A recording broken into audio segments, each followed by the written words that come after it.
নমস্কার। বাংলাদেশ কুপোকাত।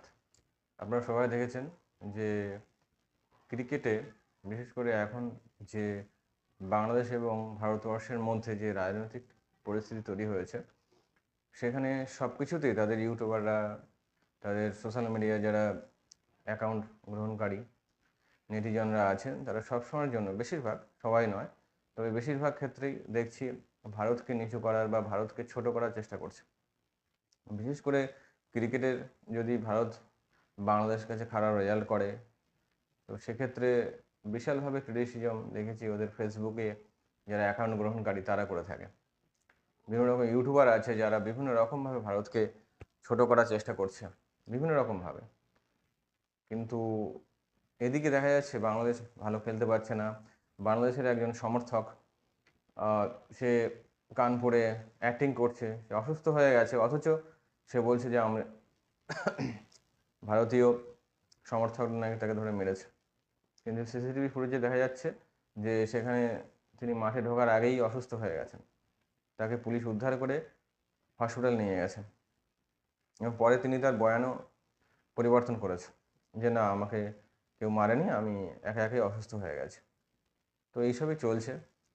কিন্তু আজই রেজাল্ট এসছে যে বাংলাদেশ হেরে গেছে, গোহারা হেরেছে, ভারতের কাছে গোহারা হেরেছে।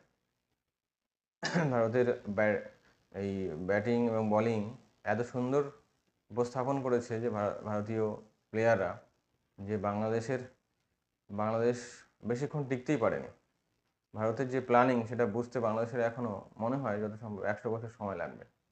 কিন্তু তবুও বাংলাদেশের যারা সমর্থক তারা জানি না কেন এত লাফালাফি করে বা এত কথা কোথা থেকে ওরা পায় জানি না। বাংলাদেশ যদি একটুও ভালো রেজাল্ট করে, একটুও যদি কাউকে, বিরাট কোহলিকে বা কাউকে যদি 0 রানে আউট করতে পারে বা কম রানে আউট করতে পারে, সেই নিয়ে তারা প্রচণ্ড মাতামাতি করছে। কিন্তু যাই হোক, পাকিস্তানকে হারানোর পরে বাংলাদেশ সমর্থকরা ভেবেছিল বা বাংলাদেশ টিম ভেবেছিল যে ভারতকেও হারানো খুবই সোজা হবে পাকিস্তানের মতোই। কিন্তু ভারতীয় প্লেয়াররা সেটা বুঝিয়ে দিয়েছে যে ভারতকে হারানো এতটা সোজা নয়, এবং ভারত এখন অস্ট্রেলিয়াকে ছাপিয়ে 1 নম্বরে চলে গেছে টেস্টের র্যাঙ্কিংয়ে, বাংলাদেশকে হারিয়ে। এবং বাংলাদেশের র্যাঙ্কিং নিচে নেমে গেছে, অনেক নিচে নেমে গেছে। তো যাই হোক, বাংলাদেশ যারা সমর্থক আছে তাদের অবশ্যই এটা খারাপ লাগার বিষয়, কারণ তারা তাদের দেশকে ভালোবাসে। কিন্তু একটা অন্য দেশকে ক্রিটিসিজম করে যে দেশভক্তি দেখানোটা উচিত নয়। সবসময়ের জন্য নিজের দেশের সমর্থক হওয়া উচিত, সমর্থন করা উচিত অবশ্যই, কিন্তু অন্য দেশকে ক্রিটিসিজম করে নয়।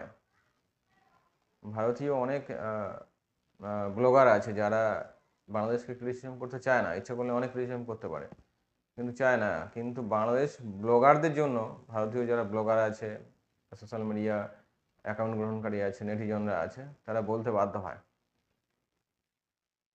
তো বাংলাদেশের সেই সব সমর্থকদের আমি বলবো যে আপনারা যে লাফালাফি করছিলেন, নাচানাচি করছিলেন, একটু কম করুন, কারণ ভারত আপনাদের সবসময় যেন সহযোগিতা করছে। আপনারা ভুলে যাবেন না যে পাকিস্তানের সঙ্গে কিন্তু ভারত খেলাই বন্ধ করে দিয়েছে, বাংলাদেশের সঙ্গে এখনও খেলা করছে এরকম রাজনৈতিক উত্তপ্ততার মধ্যেও, যেখানে সবসময়ের জন্য ভারতে বিভিন্ন রকম, বাংলাদেশে ভারত বয়কটের ডাক দিচ্ছেন আপনারা। 95% লোকই, সেখানে হিন্দুদের উপরে যে অত্যাচার হচ্ছে সেগুলোকে ঢেকে ফেলার চেষ্টা হচ্ছে সেখানে। যাই হোক, নমস্কার।